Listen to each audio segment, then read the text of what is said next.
I want to welcome you to this public forum of the Citizen Oversight Board. It's Thursday, November 7th, and it's about 6:30, and so there are a lot of other places you probably could have been. So we want to thank you for being here with us to talk about a very important topic. The Citizen Oversight Board is a volunteer board that we're appointed by the mayor to do a few things. First and foremost, to make policy recommendations with regard to discipline and hiring, recruiting, issues with regard relevant to the Department of Safety. We also are here and tasked with assessing issues or addressing issues that are important to the community, and finally to assess the effectiveness of the independent monitor. And the independent monitor conducts independent oversight of investigations of law enforcement. And so it's in that context that we're here tonight doing the work that we do to talk about a new division that's going to be addressing misconduct or allegations of misconduct in the Denver Sheriff's Department. Before we get started with our program, I'd like to introduce the board, the members of the panel, and then also acknowledge the fact that there's some very important people here tonight. So, again, I'm Katina Banks. I'm the chair of the Citizen Oversight Board. To my left is Al Gardner. He's a member of the Citizen Oversight Board as well. To my right is Nikki Brazil.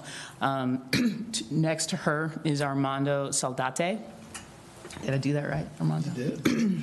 Armando's with the Department of Public Safety. He's here as a subject matter expert on some of the issues that we're going to be talking about tonight. Next to him is Dr. Mary Davis, also a member of the Citizen Oversight Board. And then finally, Molly Gallegos, who's also a member of the Citizen Oversight Board. I want to acknowledge the fact that we're talking now about the department, the Denver Sheriff's Department, and we have with us this evening the interim sheriff, Sheriff Fran Gomez, who we invited to come at our public meeting, and she agreed. So thank you very much for being here. I know you're new, so we just want to acknowledge that you're present, and thank you. Also, the independent monitor, Nick Mitchell, is here in the room with us. Thank you very much, Nick, for being here. We're going to be talking about an advisory board that has been put together to talk about a lot of the policies and issues with regard to how allegations of misconduct are investigated. And there are actually a number of members from that advisory board here. I won't name you all. I just want to acknowledge the fact that you're here. There are also elected officials here. So Councilwoman Robin Kinich, thank you very much for being here. Robin sat on the safety committee for the City Council, and I think, are you still sitting on that committee? So we appreciate your presence. Thank you. Also, Councilwoman Candy Cedavaca is here. Thank you very much, Councilwoman, for being here as well. And then finally, I need to acknowledge that we're talking about the Sheriff's Department and issues with regard to discipline, misconduct, investigations, and how they take place. And that is a very serious issue because there have been some problems in the Sheriff's Department in the past. Really good people doing really good work there and trying to do their best, but sometimes it doesn't go the way it's supposed to go, and there have been problems. And so also with us here tonight happens to be the niece and the sister of Michael Marshall. So Natalia Marshall and Miss Brenda Marshall are here. Thank you very much for being here. I should note that the anniversary of Mr. Michael Marshall's passing, arrest, was yesterday. And Mr. Marshall's, the incident with Mr. Marshall, his death, really was a catalyst for many changes in the Sheriff's Department for the city. But there's still more work to be done, which is why this Public Integrity Division was created. It's why there was a board created, and why we decided that it was important enough to have this be a topic of discussion for this particular board. And so we want to acknowledge and honor the fact that you are here in this very, very challenging time to hear what's happening with the Sheriff's Department to understand what the issues still might be that are a matter of concern for you and for all citizens in the city. So thank you for being here. I think with that, I would like to turn it over to Nikki Brazil. So Nikki's going to talk to you about the Public Integrity Division. She is the member of our body who has sat on that advisory board as our representative for over a year? Just about a year. Just about a year.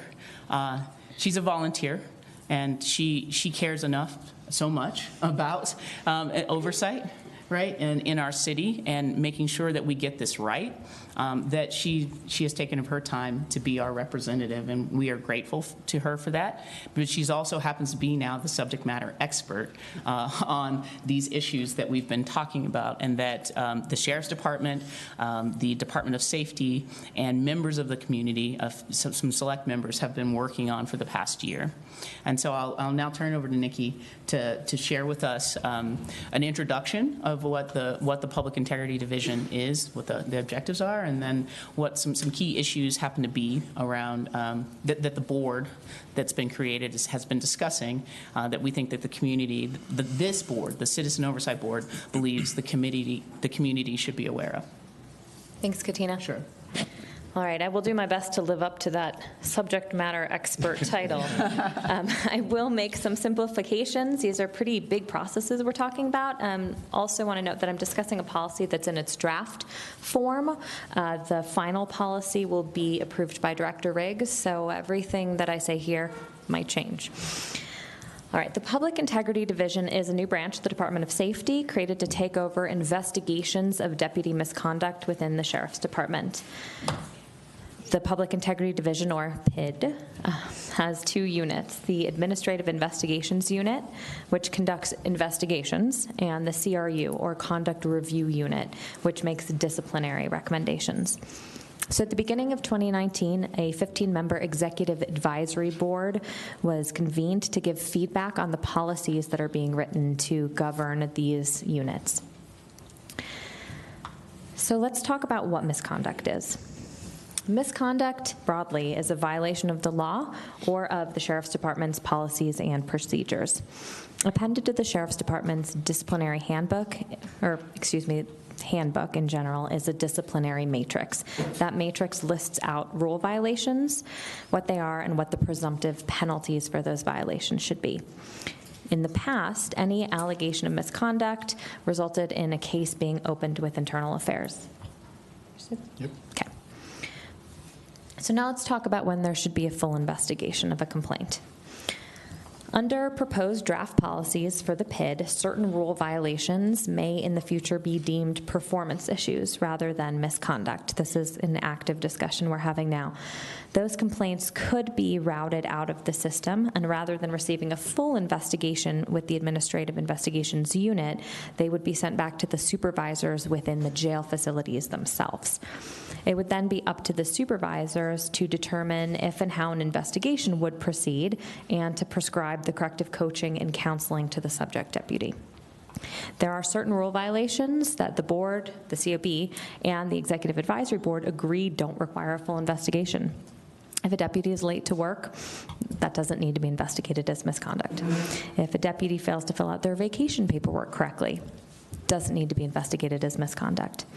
But under the proposed policies for PID, the director of the AIU would potentially have very broad discretion to determine what does and what doesn't constitute misconduct. We've had conversations about how that discretion should go, but here are some examples of rule violations that could potentially be relabeled performance issues and therefore be removed from the disciplinary process. Erroneous release, failure to report injury, accurate reporting, preventing escapes, full attention to duties, abandoning post, failure to perform duties, interfering with the grievance process, aiding and abetting a violation of the rules, failure to make required rounds, and the failure to supervise. Some of you may remember that several of the supervisors involved in the death of Michael Marshall were charged with the rule violation failure to supervise. One of the functions of the Office of the Independent Monitor is to make sure that investigations are thorough and complete. This is a sort of a quality control mechanism that ensures cases are handled fairly across the system. If certain cases are no longer considered misconduct and are therefore diverted out of the full investigatory and disciplinary system, it could be hard for the OIM to ensure that the system is fair and effective. Another change being considered within the PID policies relate to what happens when the OIM and the Department of Safety disagree over whether or not a complaint of misconduct should receive a full investigation. Declining a case or issuing a decline happens when, after a review of the facts, Internal Affairs determines that further investigation and disciplinary actions aren't warranted. There have been some high-profile cases where Internal Affairs wanted to decline and close a case, and the OIM disagreed. Several times, the OIM objected to IAB's attempts to decline to investigate the death of Michael Marshall. In the past, a decline could not be issued without the OIM's consent. In the new policies, AIU will be able to decline a misconduct investigation even if the OIM agrees, or disagrees, excuse me. So let's talk about final disciplinary decisions. When the AIU finishes an investigation, the file is sent over to the Conduct Review Unit. The CRU then makes recommendations to the Executive Director of Safety about disciplinary outcomes. There are other entities that can make disciplinary recommendations, including the OIM, the Sheriff, and the City Attorney's Office. There are meetings, sometimes called Sheriff's meetings, where recommendations are discussed. The COB believes citizens should be present at those meetings. Section 2-389 of Denver's revised municipal code says the Department of Safety's policies shall guarantee the participation of citizens on disciplinary review boards. So the COB has made a request to Director Riggs to be included in those meetings. He is currently discussing it with the City Attorney's Office. He hasn't made a decision, but we believe whether or not they conclude the ordinance requires citizen participation, that in the spirit of transparency, the Department of Safety should invite it. That's all for now. Thank you very much, Nikki. So that was a lot in a little bit of time. I think that what we want to do is try to break that out for each of you, each of the issues, and try to have a discussion. One of the things we're supposed to do, as I indicated, is to get feedback and assess issues of concern for the community. And these public forums are intended to be the opportunity for the community to share with us their thoughts and concerns, and also to ask questions with regard to really any public safety issue. So it's not, you don't have to just talk about PID, but we thought in particular these three issues rose to the level of concern, or at least importance, that required us to seek from the community more than just our thoughts about it, right? We have our representative sitting at the Executive Advisory Board, taking in the information, hearing what the thoughts are, the discussions around things like the difference between what performance versus misconduct, hearing the debate about whether or not the independent monitor should be able to prevent a decline of a case before it's been fully investigated in the monitor's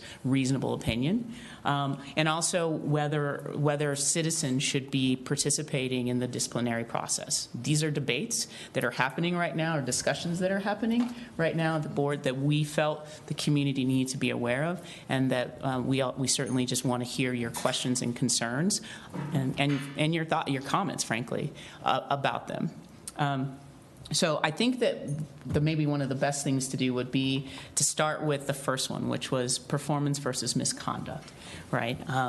The proposed changes that are currently being debated really put us in a place where there are certain specifications that in the past have been considered misconduct that really probably shouldn't have been.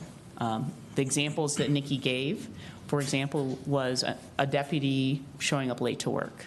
And I think there's consensus that something like a deputy showing up late to work isn't something that should be investigated by the Internal Affairs, or in this case, because it's now going to be a separate division, that would be investigated by the Administrative Investigations Unit of the Public Integrity Division. So the question is about where does the line get drawn, I think, right? And we're of the mindset that when you're talking about issues of potential misconduct, trying to decide what conduct is misconduct versus what conduct is performance isn't something that every person should have the right to decide. That it's something that should probably go to internal affairs if there's a complaint, and then the decision should be made in the open, right? That a monitor would be aware that there was a complaint. Perhaps the director of AIU would be aware that there was a complaint, and then a decision could be made about whether a full investigation was made. But the conversation that's taking place right now would suggest that rather than that happening, sergeants and captains would decide whether something is actually a complaint that should be reported and should go into the database that the monitor could see, and that we would all know and agree that the right decision was made about whether this was performance or misconduct. I think that is the crux of the issue, but our concern really moves farther along when we start seeing the types of specifications that might be considered. I don't know, none of this is decided yet, but might be considered performance and therefore not investigated versus misconduct. And could you give us some of those examples again, Nikki? Sure. Erroneous release, reporting or failure to report injury, failure to search, accurate reporting, preventing escapes and the passing of contraband, full attention to duties, abandoning post, failure to perform duties, interfering with the grievance process, aiding and abetting violation of the rules, failure to make required rounds, ensuring the safety of persons in custody during transit. Those are a few of them. And I should say that the current discussion leaves open the possibility of making half a dozen or so broad categories of things that have to be forwarded. And those things would include use of force, sexual misconduct, and bias. So there is agreement that all of those things do need to be investigated by the AIU. Our concern is the specifications, which that word means it's like a rule violation of the department's policies, of the specifications that don't fall into those big buckets, but that still may be serious. Nikki, may I add some? Please. So also Armando is currently heading the Executive Advisory Board meetings. He has a long history with the Department of Safety, so you can direct all sorts of questions to him too. He's here as the real subject matter expert. No, I thought you did a great job, so thanks. I'm going to borrow those notes, so if anyone asks me, I can summarize for it. You did a good job summarizing the work. I think, like Nikki said, there's a lot of work and there's been a lot of discussion around this topic of performance versus misconduct. One of the things and this hasn't always been something that we've come to consensus on, and one of the things that I've tried to bring to the table is you really can't, or we should try not to put this specification or this rule violation is always a performance violation, and this is always a misconduct violation. There are several examples like the failure to make your required rounds. Our officers and deputies that work in our jail pods, and they're required to make rounds depending on the classification or housing situation of the individuals in their housing unit. They're supposed to be made in their specified time periods. We have found that there's times where they don't make those rounds, and those are rule violations, and they are opened as cases.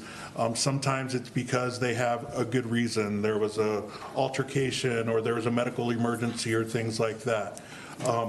Those were the cases where we were trying to say maybe those could be handled at a level of a supervisor in the facility.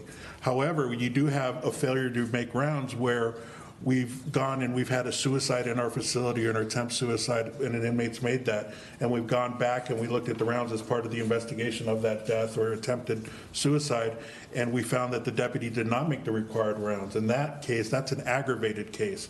So I would hate to put failure to make rounds as just a performance issue when that definitely needs to be investigated by AIU and definitely with the oversight of the independent monitor. So this has been the conversation. I want you to know that public safety, we don't want to put boxes in buckets here because it's a very complicated process and very complicated issues. The other thing is repeated violations of minor misconduct. Let's say you have a deputy that's always late for shift. Well, maybe the first time you can have a supervisor talk to that person, maybe a second time. Maybe you try to figure out what's going on, get them to shift, get them counseled.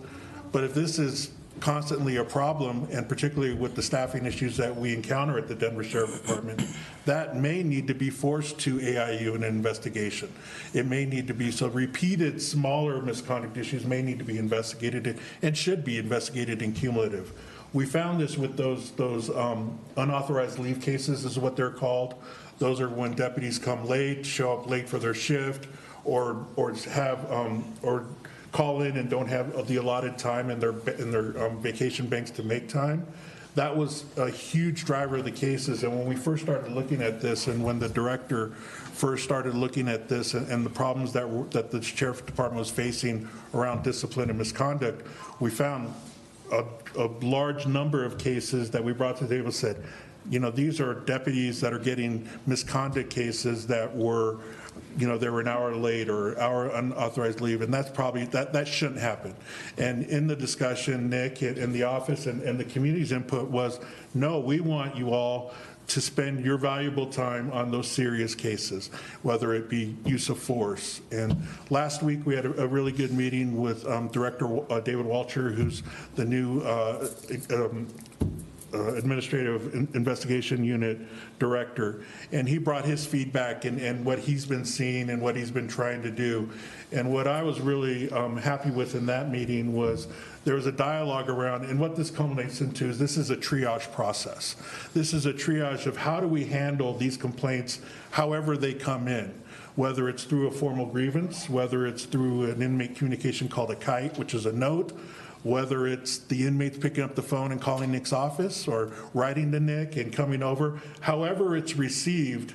I think what we've heard loud and clear is that the community wants that triage process to be codified, to be put into policy so there's no interpretation or no,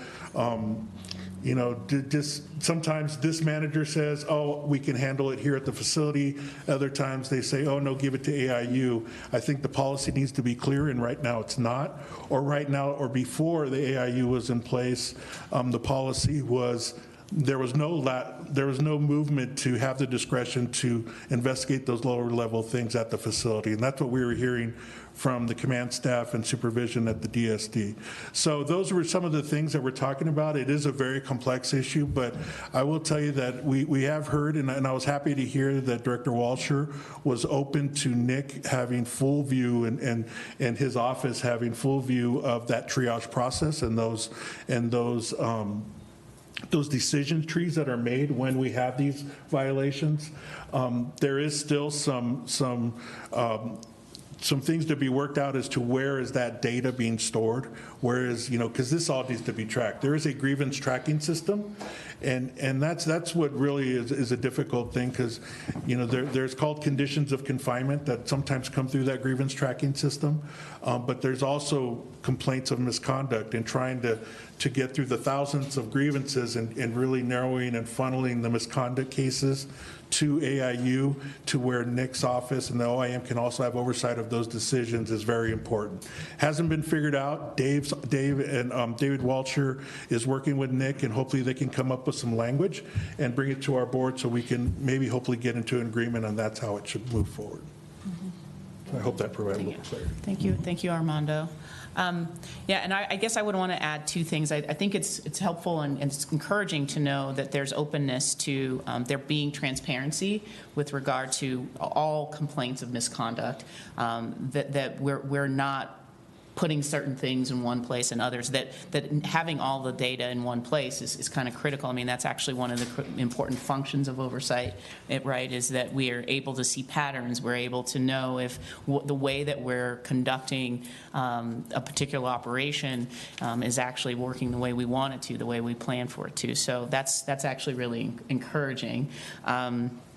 I guess I also kind of feel that one concern that we've heard in speaking with members from of the rank and file is that if performance issues get handled at the level of the sergeant or the captain, it doesn't go to get investigated. It's true, they don't necessarily want a case opened. They don't want to necessarily have investigation, but they also want to be treated fairly. They want to make sure that the discipline process is the same, that they're not getting treated differently because they have one sergeant or another, that there's favoritism or something to that nature. And I guess I'm interested in knowing, what's going to be in place for that? What kind of training are you going to be doing? How is that? How are you going to ensure that doesn't happen? Yeah, thanks for bringing that up. That is something that's very important. That is something that I've heard from the deputies and other uniformed staff, is they feel that if it is left to the discretion of supervisors, you're really truly up to the discretion of supervisors, and favoritism, some things like that may come into place. And if you're disliked or you're not, whatever, there can be problems where it's not fairly applied, this discretion. And that's why it's good. That's why it's imperative that we have a clear policy. And if we don't have a clear policy for our deputies to understand, to apply, that's what we have to do, and that's the important work of our board, is to have that clearly defined for them on when there are those cases, and then we have to have oversight. I think the community demands it. I think it's good for the system. I think it's important that there is oversight even of that process, even that they're making the right decisions. And we discussed that a little bit last Friday at our meeting. What does that look like? Does Director Walsh or AIU have some sort of oversight function? There is, through the reform, there was this unit within the Sheriff's Department stood up called the Grievance and Incident Review Team. It's a really good team of individuals, supervisors, and they review all grievances. They review, respond, coordinate, track all the grievance activity. They also review all incidents of force, and that's like the first thing, and they review the videos and things like that. So I think it's important that we know that there's those things in place, but we also, I think what we've heard, and I know what we've heard, is that the community wants oversight of that, and that the OIM should have some oversight of that process too, because there have been some past cases that come up that, where this wasn't in place and things weren't handled appropriately. Any other COB members have questions, comments about this particular topic? I'll jump right in. I do have a question, and this is, the impetus for it, or the motivation for it. I wonder what percentage of the issues that the Sheriff Department is seeing now are a result of misclassification, right? So if we're talking about changing and taking a look at the classification process, what percentage now is a result of misclassification? Like, how big of a problem do we have based on this misclassification? Because if the problem's huge, then yeah, I'm understanding why we need to try to take as much gray out of it as possible.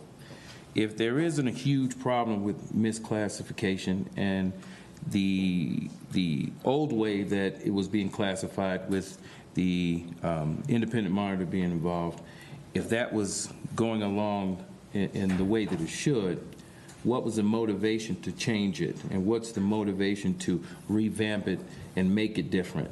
Just from a community perspective, a black and white case, this person did this, therefore they're getting this punishment, that's all great. But the problem is that the issues happen in gray areas, right? So if I'm just listening to this and I'm saying, yeah, well, someone missing a round, not making their round, yeah, sure, that's a performance issue. But if the person misses the round and someone is killed or there's some violence as a result, now we have something different. I guess so those are my two questions there. What prompted it? Yeah, so when we first started looking at this, so just prior to the Executive Advisory Board and the PID announcement and the decision to go forward with the PID, Executive Director Riggs formed a performance improvement team around DSD discipline. Here are some of the issues, and I think this will answer your question. Over half the department was under investigation. over half the staff had some sort of IAB investigation. There were cases, or IAB cases were at an all-time high. Scheduled to be all-time high, doubling the same number of cases that were in previous years. What we were hearing from staff was morale. It was affecting retention. It was affecting their ability to do their job. That whatever they did, they were going to get it was going to result in an internal affairs case, and they were going to face termination, suspension, or something. So this was a crisis for the director of the office. He was looking at this. He asked us to look at the data. And as you know, Al, one of the things I used to do in my former position, and I still do in some capacity, is data analysis and data things. So we looked at the data. And I will tell you, in some cases, the anecdote didn't match the data. The anecdote of data where there's all these relatively minor cases, and we had staff come to us, we had staff in our performance improvement team, and Nick asked the hard questions: where are these minor cases? My office doesn't see them. And so we looked at the data, and we didn't find a lot of minor cases. The one chunk of cases that we did find that we did, and it was unanimous in the consensus that we needed to approach it different, were those unauthorized leave cases. We had over 200, I believe, so in last year, 265 or something. But it was a large number of cases, and those were the cases that we took immediate action out of and put them into, because they're scheduled discipline, we put them into a different process with the OIM's approval. But there weren't a lot, and it does really get tough. And as I was looking at the data, you couldn't just parse out the specifications, because like you said, was it a failure to make rounds during a suicide incident, or an assault took place, or things like that? There was much more to the cases that you had to review the cases and things like that. So yeah, it's not an easy, move this into a box kind of thing. Right. So I'd like to jump in on that. Yeah. So that performance improvement team, I attended the last couple of those meetings, but in general, that process was composed of Sheriff's Department and Department of Safety officials, with some city attorney's office folks present. I wouldn't describe it as having been a broad look at what we can do to address some of those very real problems that Armando brought up about deputy morale. We have a very bad overtime issue in our facilities, and when deputy morale is low, it's hard to keep people in the job. It's hard to get new people wanting to do the job. And also, the chance of allegations of misconduct increases the more overtime somebody works. So there are some issues, and these were kind of put on the table at the very beginning of the PID process, and they were ultimately left in a sort of, what did we decide, a parking lot, a bike rack, since it's Colorado. Murphy called it, right? I think bike rack. So, and one of those issues would also be training. We've heard from deputies that they don't necessarily get a ton of time with the new policies. Some of them are promulgated via computer system. They're asked to sign off on those via the computer, so that's an area where maybe slowing things down, having more classroom time might create more familiarity with new policies. And I'm not really clear in this PID process who is going to take charge of that parking lot or where those ideas will go, but they did make it up on a whiteboard at one point. Right. Mm-hmm. There is one initiative that's ongoing in the question of overtime and the effect of overtime on misconduct cases and overtime on morale. The Sheriff's Department, and I hadn't worked with this in a while, but the Sheriff's Department is in a partnership with the University of California, Berkeley, and they're doing a study on and a lot of data, and they're looking at a lot of data factors, and I wouldn't be doing it justice to try to summarize it right now, but one of the things they were looking at were some of those overtime issues, leave issues, issues around misconduct cases.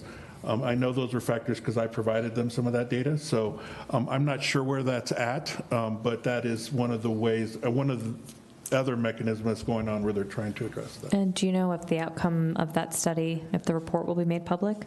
I assume so. I think because it is a university partner and the data was anonymized, meaning that the personal identifiers of our staff were anonymized into like PIN numbers. So I think the public, I think it was intended for public dissemination or even publishing by the university. Thank you. Thank you for that. I think at this point, does the community or anyone in the audience have any questions specifically around, or questions for Armando, questions for us around the specific issue of this change, or, this new perspective to try to define what's performance versus what's misconduct, as opposed to, our view, I think it's safe to say, is, misconduct is misconduct, and right, it doesn't mean that someone gets terminated or someone has to get disciplined, but that we're all agreeing that every allegation of misconduct, right, is appropriately categorized as misconduct and reviewed as misconduct in a way that is completely transparent, and getting a view, or having the monitor have the ability to see every complaint of misconduct seems important, seems a priority. But happy to I would love to hear if there's anyone else who has a question or comment about that. Yeah, please, you can come to the mic. I would like to know, my name is Lynn Eaglefeather. My son was killed by the Denver police, Michael Trout, July 12, 2015. And I want to know, how many allegations does it take for a cop to be, in order to be charged with, not charged, but investigated? Because on August 9th, 12th of this summer, I was going into the Indian Center to go pick up a backpack for my grandson, the son of my son that I lost. And Corporal Albergati, John Albergati, badge number 98027, District 4, followed me inside the Indian Center and asked me my name without him telling me who he was, but he was in uniform. And he proceeded to ask me my name, of what tribe I was from, and when I wouldn't answer him, he asked me again in a really hateful way, and he said, well, what tribe are you? And I said, well, we're the ones that got Custer, and that kind of angered him, So, and then he asked where I lived, and I didn't want to answer him because he didn't tell me who he was, or, he didn't have no reason to be in there in the first place. But I took 2 pictures of him behind me with this hateful look on his face. And and I asked the people, I have 3 witnesses, the director of the Indian Center, the co-director, and the secretary. And I asked them, had he ever been in here before? They said no. I said, well, did anybody call? No. Well, apparently it felt like he was profiling me and following me in there, and asking me if I had ever seen him before. When I told him I didn't answer with the word, it angered him that I would not speak to him.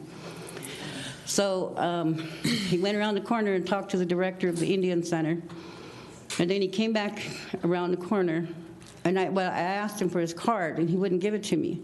He said, what do you need my card for? I said, we're in litigation, and every time a cop approaches me, I have to get a card. I'm sorry, could you tell me your name again? Lynn Eaglefeather. Thank you, Miss Eaglefeather. I apologize. Thank you. So I told him, I said, every time a cop approaches me, I collect a card, and I've got a whole stack of cards. And the cops, I've been living in a high crime area now, and I have to sometimes give my name, but I always ask a cop for a card. So I told him that. I have a whole stack of cards at home. So is your question about, is it the same question that you initially asked, Ms. Eaglefeather? What does someone have to do? Is that the specific question? Because you're telling us a story, but I want to save time for everyone. Okay. So. Okay. Well, he didn't have his body camera on, for one thing. Then he stood over me and slapped his body camera on and proceeded to ask me questions. And then I told him, I think our conversation is over because you have no reason to question me this way. So my question is, how many times does it take for a cop? Because he arrested Alex Duran he arrested Anthony Clark on 8/12/2019 for using free Wi-Fi. Then he killed a pit bull. Then he killed Alex Duran in February 6, 2018, and now he's harassing me. I talked to Nick about it. I haven't made a formal complaint, but how many times does this have to go on before something is done? So, I mean, your question is one where I think you've actually already answered it. If you filed a complaint already with the monitor's office, that would be where to start. I don't know how many times, because I don't think that there's such an answer, but I do know that if what you can do when you feel as though there's been misconduct is to file a complaint with the monitor, with us, and to have that looked into and have it investigated. But I do want to also say that that's an issue with regard to the Denver Police Department, and we're talking about the Denver Sheriff's Department right now. I think that if you would make sure we get your name and your information, we can follow up with you with regard to your concern about that particular officer. Because you got his name and number. It sounds like you got his name. And pictures. Yeah. And pictures. If you could hold on to those, and then we could talk after the meeting. I'm going to be on a World Global Jam. It's out of London, and I'm going to discuss these cases. I'm also going to discuss Mr. Marshall's case on this internet radio show that I'm going to be on Saturday. Thank you. And I just want to say this, that if they're in fear for their lives, they need to put the badges down and find another occupation. Yes, ma'am. Thank you. I think in the interest of time. Oh, you had a question, Karen? Okay, I'm sorry. Come on. My apologies. Good evening. My name is Karen Collier. I'm a community activist, and I have several questions regarding the policies that are currently in effect, apparently, and being considered for the changes that you've talked about. The one that was mentioned was a failure to report injury. And I guess I'd like a point of clarification as to what who the injured party would be in that situation, whether it be the detainee or the sheriff, with regard to that particular injury not being reported and not being considered. Yeah, I don't know that that's one of the issues. Is it under the accurate reporting? I don't know that specific rule, but that is something that would go through the triage process as we're talking now, and depending on the facts of the case or what the allegation is, how that would be handled. So that, like I said, it's complicated. It's issue by issue. It's not just that specification would not be. You'd have to look at it holistically. You'd have to look at what happened, what was it? Was it a use of force where someone was injured? And if that wasn't reported, I guarantee that's going to be investigated by the AIU. So, as I recall, and Nikki, correct me if I'm wrong, did you mention that part of what was being considered was what would not be considered as a misconduct as opposed to performance was failure to report injury? So what we did is we went through the disciplinary matrix and we looked at all the different types of specifications, and we pulled out ones that wouldn't fall into those kind of 6 general buckets that I mentioned earlier. Okay. Sexual misconduct, bias, use of force, because we agree that all those things need to be forwarded and a case needs to be opened every time. So these are examples of specifications that, depending on the final policy outcome, may or may not result in a case being opened every time. They might result in this kind of more discretionary process where a case goes to the AIU director, and the AIU director basically sends it back to the facilities to be handled by first the GERT team, it seems, and then usually jail supervisors. Okay. Does that answer your question? Yes. Okay. Thank you. I guess another point of clarification is with regard to the declination issue of excluding or not excluding, but would it be a process whereby the independent monitor would be excluded from consideration of a case being investigated? Yeah, thank you for that question. So there was one additional thing I wanted to add to Nikki's summary of that. So currently, right now, as policy stands now in the old policy, the Office of Independent Monitor has to concur for a case to be declined. The new policy proposed language, this has not been approved. It is a source of dissension amongst our EAB, and it's something that we're going to bring forward to the executive director and make a decision. But there still is a mechanism in that policy, in the new policy, where the AIU director could decline the case. If the OIM disagreed, the OIM could then go to Executive Director Riggs and petition for a reconsideration of that, and that Executive Director Riggs would be then the final decision maker in that. So there still is a way for the Office of Independent Monitor to voice their concerns about a declination or not in those cases. So how is that different from the current policy? In the I'm not current hearing policy, before it even goes to the executive director or to it needs to have the concurrence of Nick's office. Okay. Is that correct, Nick? I'm pretty sure. Yeah. So under the new policy, a case could be closed and, marked as closed in the system, and it would kind of fall out of the queue of things that they need to investigate, and time could pass while that decision is being made by the executive director. So in the current policy, the case stays open. So could you speak to the impetus for changing that policy? So the impetus for changing that policy was in, this was something, or the proposed change, because it hasn't been changed. But the proposed change, and why the arguments for that have been, there was no room for discretion in those cases. There was no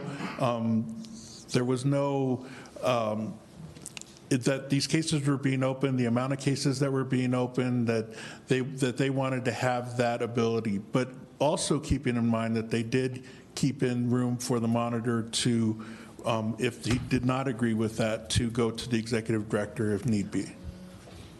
So am I hearing that you wanted to cut down on the number of cases that were up for review by implementing this change? No, that's not, because they're under review anyway, right? They are under review. What I'm saying is that further review. Further review. Yeah, and it's not necessarily my change. I'm just telling you that side of the house, that's where the people that proposed this language changed. That's what they were saying. The staffing and the leadership at the time of the Denver Sheriff's Department Internal Affairs Bureau said that's something that they'd asked for, because when that was a policy change when the last time this policy was changed, that was a mandate that was put into it, and they'd asked for that to be taken away. I'm not sure that I heard, and the reason for that is what? The reason for the proposed change would be what? The reason for the proposed change was, at the time that this was being contemplated and at the time that all this was happening, there was a record number of cases. There was, the staff were saying that there were open cases for minor things, that they had no discretion to close cases, that they were spending time investigating matters that did not have any serious allegation or merit to them, and that they're wasting time doing it on those as opposed to the cases with more serious in nature, the serious misconduct cases. Armando, but you aren't saying that you had heard from your staff that there is a significant number of incidences where the monitor's office essentially blocks a decline that you think there wasn't good reason for. Right. I understand that's a fairly small number of cases. Yes, that there's a disagreement about the declines. Right. That's a very small number of cases. And what the staff or the leadership at the time was telling us is that they would normally, they didn't always disagree, but they would go along with the monitor's recommendations and not decline a case and then further investigate that. They asked for that to be changed. So is it the staff or the leadership? Which one? Well, the staff approached the leadership. I'll remind you again, this hasn't been changed. It's something that the executive director will have to contemplate. But he's hearing from all sides on this, right? They're hearing from all sides. At first, there wasn't, I don't even think built into this policy change, the mechanism for the Office of Independent Monitor to petition the executive director directly prior to it being closed. And that's my understanding of the policy, is prior to it being closed, decline, that Nick could go to the executive director and voice his non-agreement with that declination, and then the executive director would then make the decision whether to close it or open it for whatever Nick's office was recommending. Are you aware that the Marshall case was a case that apparently the Sheriff's Department wanted to not investigate any further, and it was at the insistence of the independent monitor that investigation continue? Right. So then under this new policy change, that exactly what happened would happen again. If the AIU director in that case said we wanted to decline it, Nick would take that same route. He petitioned or spoke with the executive director at the time, and the executive director agreed, and that case wasn't declined. But the same method would take place. Yeah, and I think what I hear Karen saying too, and at this point, if the executive director decides not to move forward, then he is the final say on that. Yes. Right? And I think what Karen is saying and what we hear back from the community is that lever, right? It's almost like that lever is being taken out of the process, because going to someone saying, I don't agree with you, I think it needs to be different, but you really don't have any type of leverage or any lever to make that final decision, is what the concern is from a lot of citizens on that point. Okay. Correct. Right? And I hear that, and I'll take that back to the executive director. And that is something that Nikki has also brought to our group, and Nick has also brought the voice to the concern to our group. When we're done with our policy, and like I said, we have not had a full consensus on every point. There's been a lot of consensus in what we've talked about in developing this policy. Those points are all going to be forwarded to executive director in an executive summary, where we're going to say this was what, and Nikki, Pastor Davis, Nick, will all get their points on each side, and then that's something, and then they'll go to the executive director, and then he will follow up with discussions with everyone hearing these same points. So in this process, where are you? I mean, in terms of considering the changes that you're proposing and having discussions about them, and including the COB, where are you in that process? So right now, we are trying to wind it down. We've gone through our, so there's 3 policies that we've looked at. First was the old Denver Sheriff Department Internal Affairs Bureau policy, now the Administrative Investigation Unit policy, the Conduct Review Office policy, that's now the Conduct Review Unit, and then the Discipline Handbook. Those 3 first had to just be fixed, the language, changing internal affairs, changing the structure of the organization, codifying the whole change from the DSD now to the Department of Safety. We've gone through those changes. We've also had proposed language changes that we've all made, that they first went into a subcommittee of people that were actually in the AIU, that were in the CRU.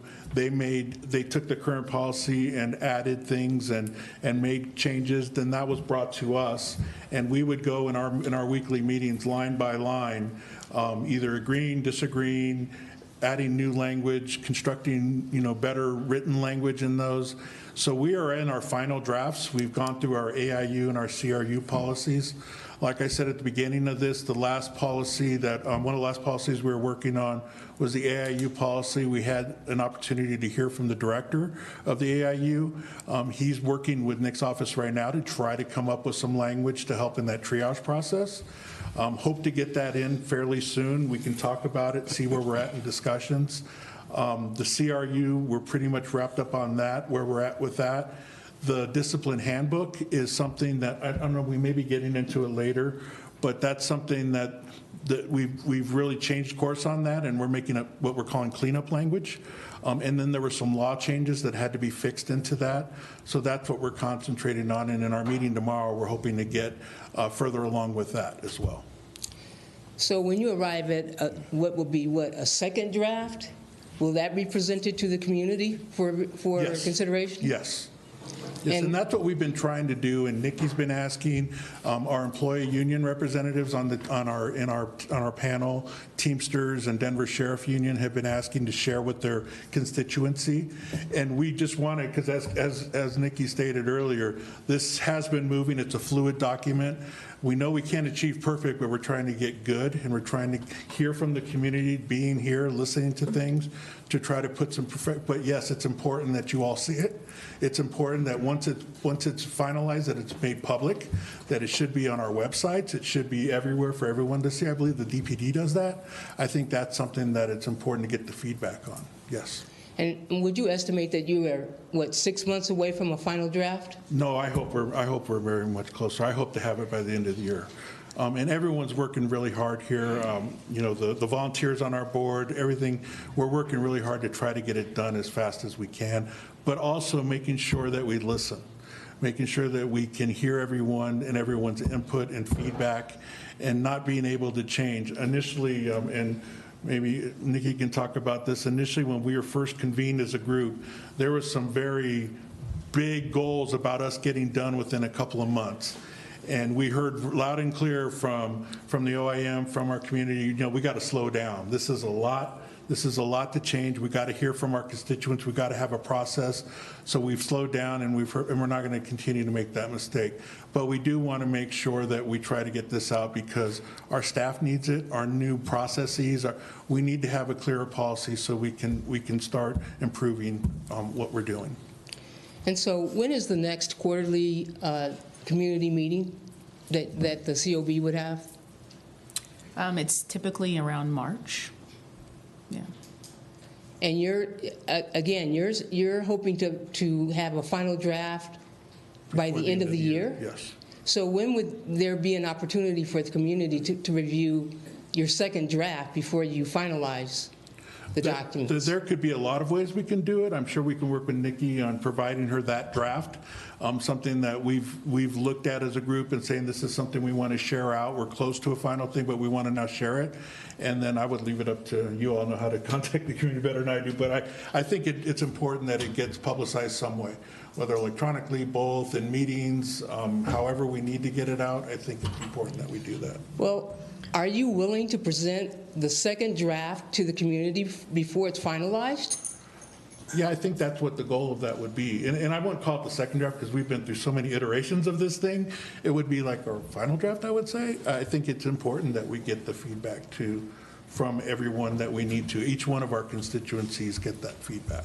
So like, it's important for the Teamsters to take it to their Teamster stewards, and it's important for the Denver Sheriff Department sits on our board, and that they take it back to their exec. All the people need to look at it and see if this is gonna work. So you'd be willing to call for a community forum, a special community forum, to present this draft for our review? Yeah, I would leave that up to Tony, but yeah, I wouldn't mind participating or getting that out, or however I can do to accommodate it in my role of safety to get it out. I know it's important to Executive Director Riggs that we hear from the community, and I know it's important to everyone that sits on our board that we hear from it. So yeah, definitely. And you would be willing to do that in light of the holiday season coming up, and you wanting to get this out by the end of the year? Sure. Yeah. Okay. Thank you. Thank you, Karen. Thank you. Thank you. Oh, yeah. I saw your hand. Thank you. Lisa Calderon, Chief of Staff for Councilwoman Candy Sedabaca, also former criminal justice professor, and have been working on the issues of justice reform in Denver for the past 15 years. So I've been through 5 sheriffs, counting this interim.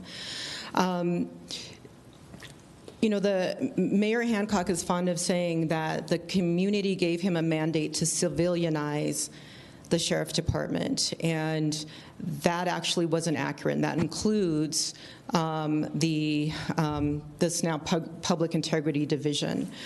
What we were asking for was independent oversight.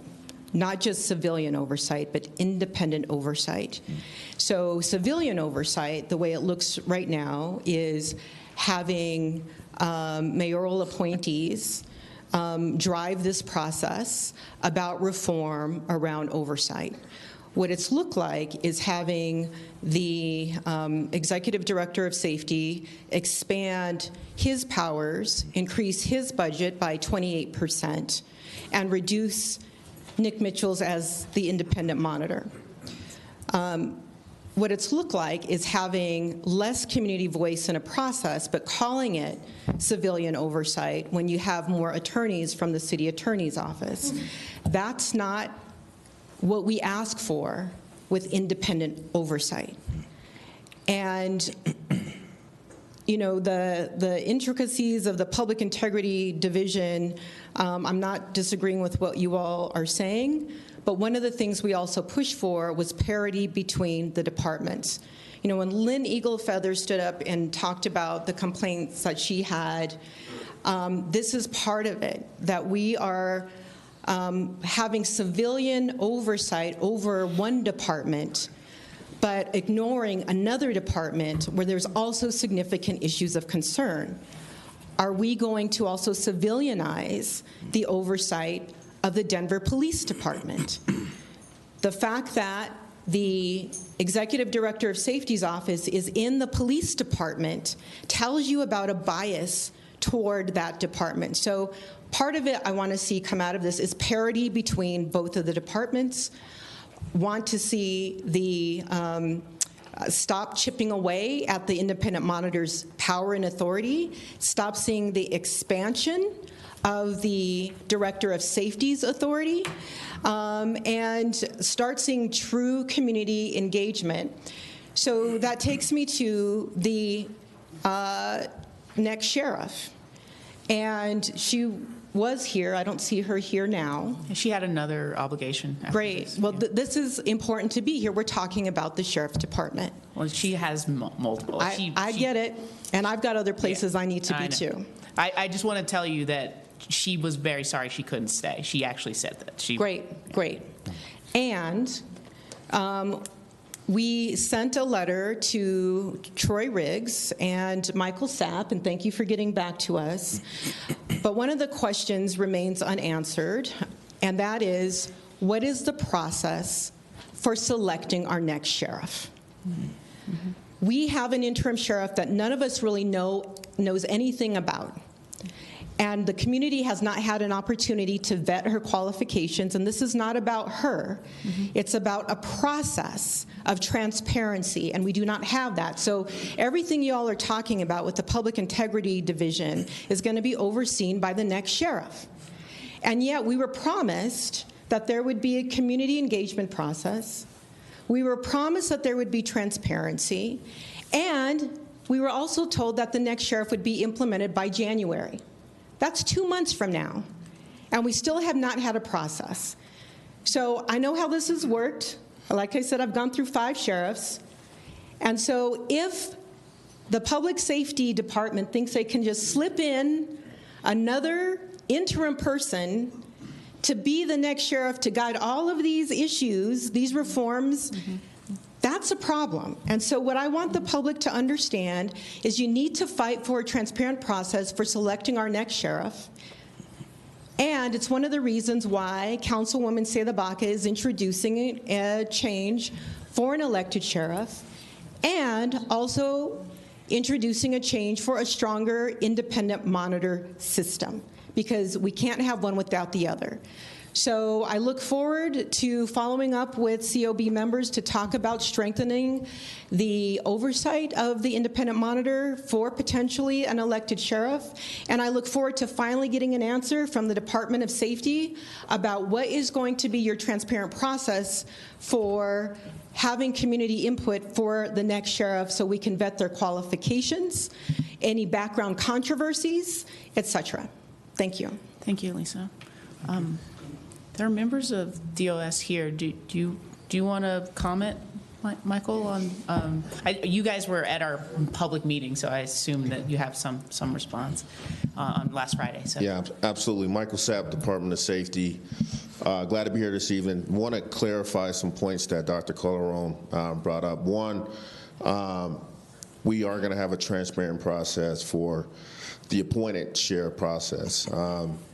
2, the commitment that the mayor and executive director of safety made when they appointed Fran Gomez as the interim was that the mayor would receive recommendations in January. There was no commitment that the process would be complete by January. The commitment was that the mayor would have recommendations to him in January, and after January, we would decide if we wanted to further engage the community, engage the sheriff workforce on their future sheriff. And so we're going to continue to be transparent in this process. I think her question is fair, but we will get that to the COB, we'll get that to the community so that folks can participate in an inclusive and fair way on their next sheriff.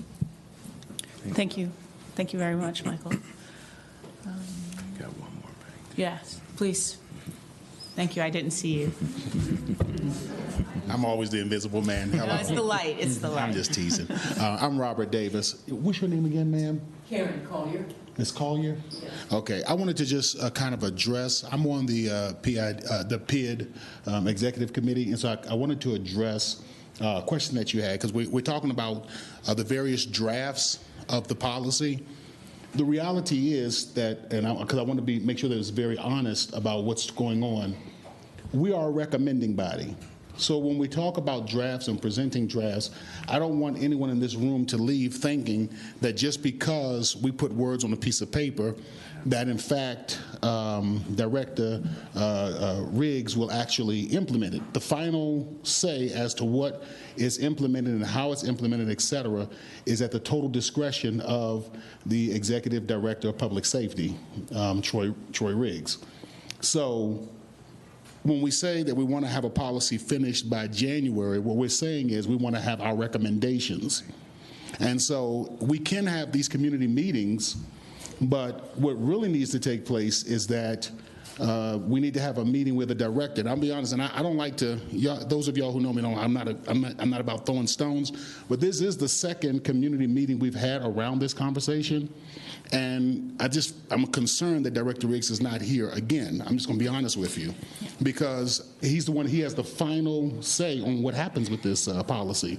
And so I think that he needs to be here, and I think we need to make sure, and we will. He was invited, but he wasn't able to come. He actually already had another obligation. He couldn't make this. And I know how schedules work, and I do understand. That's why I don't want to just, like I said, I'm not into throwing stones out there. We need to, as a community, what needs to happen is that the conversation, and we can have 1,000,001 conversations among ourselves, and we can make recommendations. And he has assured us that recommendations will be taken into consideration, et cetera, et cetera. But when the dust settles, what's going to happen is he will make the final decision as to what goes in the policy, as to what constitutes performance versus what constitutes misconduct. He'll make the determination about how the triage process unfolds. He'll make the determination about what is, how the AIU process goes. So he has an awful lot of freedom as it relates to how that whole thing works. I just want to make sure. So I will say this, and I'm Vice President for the Greater Metro Denver Ministerial Alliance. We will have another meeting, and we will try to coordinate it with Director Riggs so that before the policy goes into place, after recommendations have been made, that the community gets the chance to actually speak to the person who is going to make the final determination as to what goes into the policy. Thank you very much.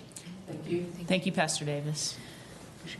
Yeah. I also just have to take a moment to appreciate Pastor Davis, who is the other of the 2 members of the 15-member advisory committee, along with me, representing the community. And he has been tireless, generous with his time. He's full of light and humor. I don't know if you could tell from that 2 seconds. He brightens up every room he goes into. So I'm so grateful to have you. Can I add one thing? Thank you, Dr. Davis. That was, it is, and one thing, I can't speak for Executive Director Riggs, but I can tell you what he's told me and what the direction he's given me as I've participated in this process is he wants to hear from the community. He wants to hear from our employees.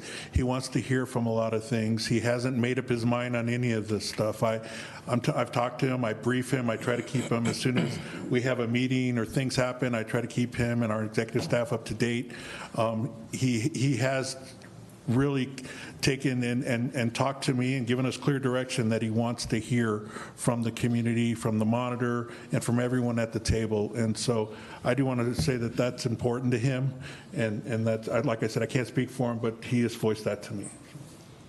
Thank you. Mondo.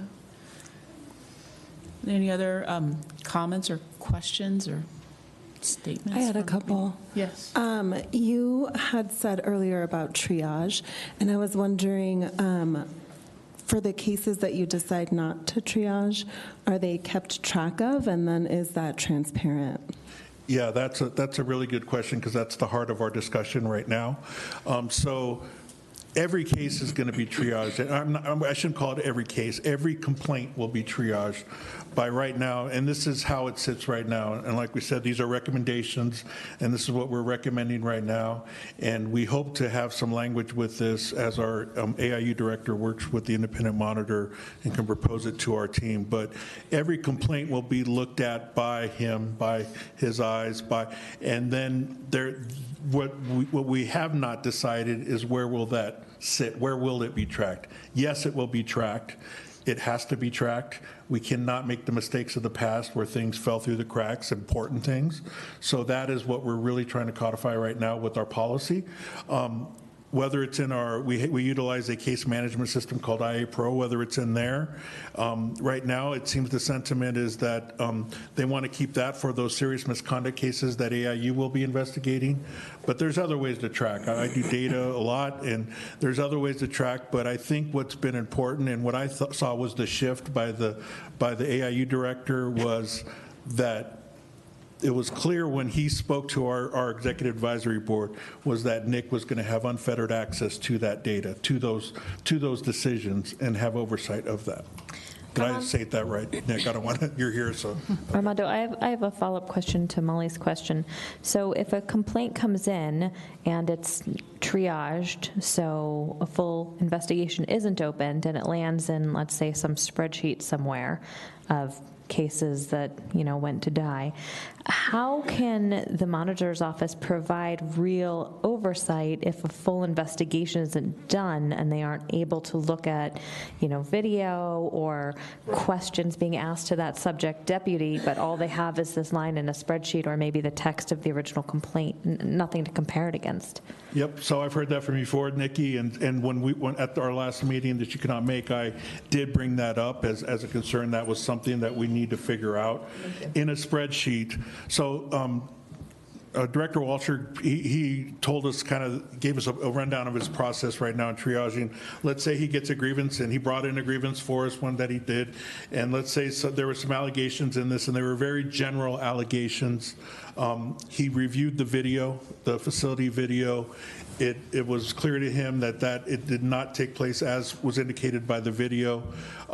That was tracked on a tracking spreadsheet, but you're right. Where does Nick get to see that video that the director saw in his determination that this should not be opened as a case?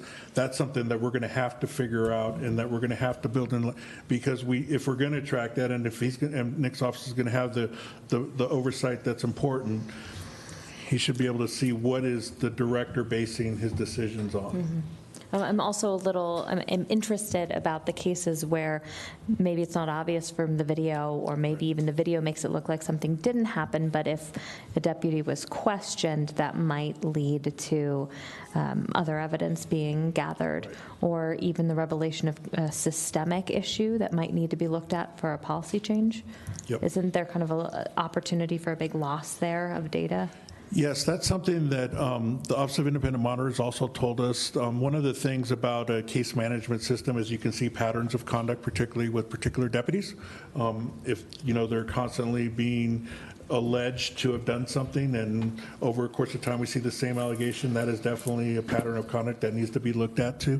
So yes, that we need to figure out how we can capture that. And if it is an IA Pro, and we discussed it being an IA Pro, we also need to figure out that we need to figure out how do we administrate that? How do we get all that? This always comes up in the conversation is there are thousands of grievances, and do we make the leap that thousands of grievances now go into our case management system? The Office of Independent Monitor, and they've been clear that no, they don't. But that's sometimes where this goes. So I think that we're getting better, and we're getting closer to where we can figure out this better. And I think we're getting close. Armando, with that said, in your opinion, would you think that the proposed changes in declination and classification would increase the exposure of the Sheriff's Department to potential deaths, lawsuits, et cetera, the ones that like we've encountered over the past couple of years, or would you say that it would lessen it? And I just asked that question because of where we are currently. Will we open ourselves up, or would the Sheriff's Department open itself up to more exposure to this because of the contraction of visibility? What is the... Yeah, one thing I want to make clear is this wasn't, the goal of this was not to restrict, or it's not been my personal goal to restrict NIC's access or the Office of Independent Monitor access and things of that nature, or is it to restrict the investigation of serious misconduct cases? One of the things that I look at this, and I look at a lot of these things on, is there have been some significant reforms that have happened that have been put into place. Do they guarantee that something bad's going to happen, that something bad's not going to happen in our jail? No, they do not. Do they put in some guardrails and some things in place that there is more oversight about what's going on, more eyes are seeing those things that are going on, particularly around uses of force? Yes, and one of the things that I was very happy to hear from Director Walcher was that he wanted to see more uses of force. He wanted the opportunity to review more cases and more video and more things about uses of force, and he was saying that he needed to figure out a way to do that. One of the folks that sits on our executive advisory board, he sits on it in the capacity of representing the Denver Sheriff's Union, is Captain Harold Minter. Captain Minter also leads our grievance and incident review team, and Director Walcher asked him pointedly in there, I want to make sure that I'm seeing all these instances where there are uses of force, that he's having the opportunity to review that, thus giving OIM opportunity to review that. So that's where I'm really hoping. So I'm really hoping that we don't have any more force. That's not the intention of this. The intention of this is to really have whatever limited resources we have, and we do have some good resources that we could devote to this, that we're looking at those cases so we don't have another Michael Marshall incident, so we don't have these incidents, these tragic incidents that have occurred in our jails. Thank you. I just have one more question. Did I answer your other one? You did, thank you. One of your responses to Ms. Collier's question was that you would have a public forum for people to look at and give feedback to the final draft. And my question is, I know you guys have been at this for a long time and everyone's really ready for it to be done, so what is the,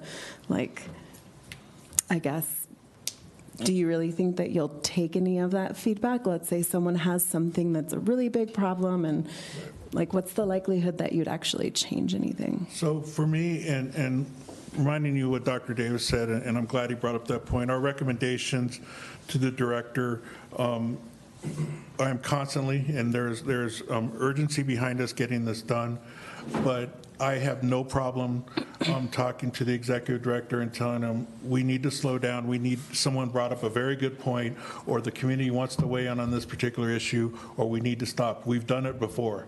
We did it earlier in this process. We did it. We've done it. Through this process, we've listened, and so me personally, I commit to that. If there's the community comes up and says, this is very important, this particular issue, we need to get this out, that's something that I will voice to the executive director.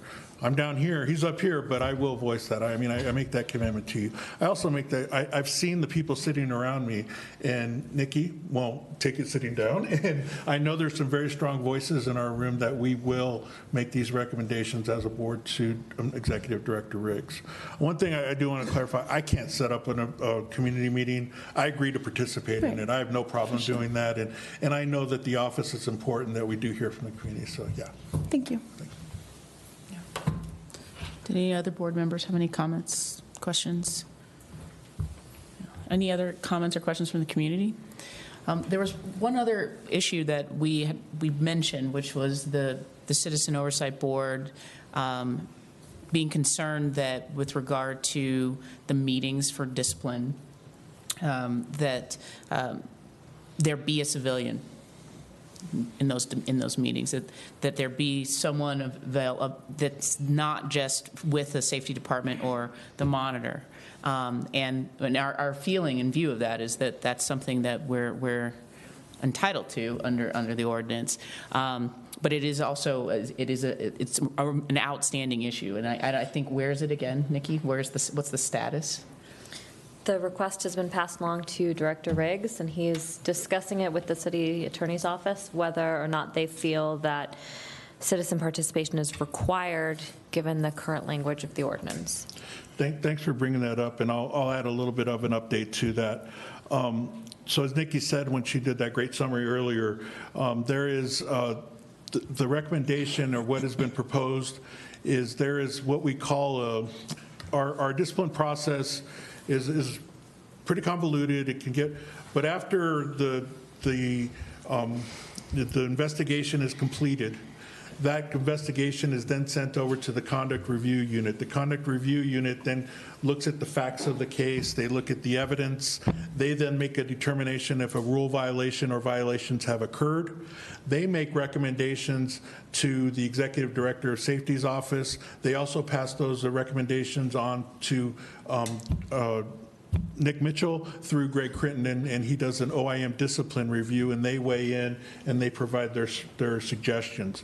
One of the process improvements that we try to talk, or we're trying to do this, and we're doing this because it's something that has worked well with DPD, and that's what we were being told, and even from the Office of Independent Monitor, that this is something that's worked well. They call it the Chiefs meeting. Obviously, with the Sheriff's Department, it would be a Sheriff's meeting, and that is where the Office of Independent Monitor, our City Attorney's Employment Section, the Conduct Review Unit, the sheriff and her designee or whoever, they're at the table and they start discussing the case. They discuss the facts of the case.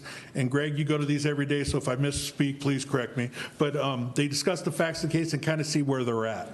The proposal, Nikki, has been that the COB be present at these and participate in these. Because that was even a point of contention, whether you're present just monitoring or present as a participant. I call it as a participant. If you're going to be there, you might as well participate, right? So as a participant in that. There is some ordinance language that has been discussed in our meetings, and not all of us are lawyers. And even though the lawyers in the room probably don't all agree on this, on the interpretation of that and on an interpretation of that. I'll tell you, I spoke to the executive director, and I've done it on 2 occasions recently, of this issue with him, and he has been very clear with me that he has not made up his mind on this. One of the arguments for the other side, since I think it'd be fair to present one of the arguments for the other side, is that does not stop the case at that point. You know, they see where they're at, and then the next step in the process is a contemplation of discipline hearing, and that is when the officer, the subject officer or deputy in this case, comes to the same meeting of the same folks with their representative, whether it be their union representative or their lawyer, and they provide their mitigation, they provide their side of the story, they provide their awards, their past history. All those things are also things. One of the arguments that I've heard against having citizen participation at the sheriff's meeting is that they're not there to hear and they're there to weigh in, but they're not going to hear the side of the accused, and they're not going to hear whatever mitigating or whatever, and that that is unfair to some people that have argued against this. Executive Director Riggs has expressed to me that he's heard these sides of the argument. He is not leaning either way, but because of there seems to be a disagreement about the interpretation of the ordinance, of the COB ordinance, that he wants a clear singular city attorney's opinion, and that will help guide his decision making in this. So that's my update. Thank you, Armando. And I'd like to point out that the board's response has been so invite us to the sheriff's meetings and invite us to the contemplation of discipline meetings. There's also the issue which I alluded to in my summary, which is there's the ordinance language, right? There's what our law requires. That never prevents the Department of Safety from going above and beyond. So even if the city attorney's office doesn't require we have to be there, doesn't decide we have to be there, we have asked that they consider inviting us anyway, just in the spirit of transparency. And I would really encourage, if there's community members here today, if you have a voice on this, please let me know now. I will pass that voice along to where you stand on that with that if that's important to you, if you can please let me know, and that is something that I will communicate to Executive Director Ridd. And the last thing I'd like to say on this issue to kind of level set is for the community to know that when we're in those meetings, we'll be bound by confidentiality requirements and have certain privileges. So we're not going to be coming out to the community and saying, you know, we were in this disciplinary meeting and so said this and so disagreed. That's not how this is going to work. If the COB is in that meeting, it's really us being there to observe the process, understand the character of the process, maybe have the opportunity to identify systemic problems that we want to then further discuss with the Department of Safety or with the monitor's office, but not to come and report back to the community on specific disciplinary outcomes. Thank you for that clarification, Nikki. And thank you, Armando, for that clarification, too. Is there something you want to say? No? Okay. Well, thank you all for being here. This is I know this is a lot of weighty stuff, very complex issues. But these policies, we're talking about policy recommendations and where we're moving with the Sheriff's Department's handling of allegations of misconduct, which, I mean, we're talking about policies, but these impact real lives, right? As evidenced by the Marshall family being here, it matters how we conduct ourselves and how the Sheriff's Department conducts its business. And we want it to be the best it can be. And we truly believe, and that's why we're here, that having effective oversight makes us all better, makes the entire process work better, so we can identify patterns, for example, that we've talked about, where we have transparency in places that we need. We all believe and agree there should be transparency. And these key issues that we've talked about tonight are, for us, I think we'll continue to have the conversation, but we want to thank you all for being here and listening to the discussion and adding your points and your questions, your viewpoints on the issues. Please do not hesitate to reach out to us. You can contact us. Our information's on our website. You can also reach. It sounds like Armando's making himself available. Oh, yes, please. My ears don't close after this meeting, please. And I do want to make sure we hear and we listen. And thank you. That along to the director. And we also have a Facebook page, so you can search for us on Facebook and reach out to us. But these are important dialogues, and we hope that you all stay engaged. I want to thank you all again for coming out on Thursday night to talk about these issues, these very important issues. So at this point, I'll say good night. And hope I see you again soon. Thank you. Thank you. Thank you.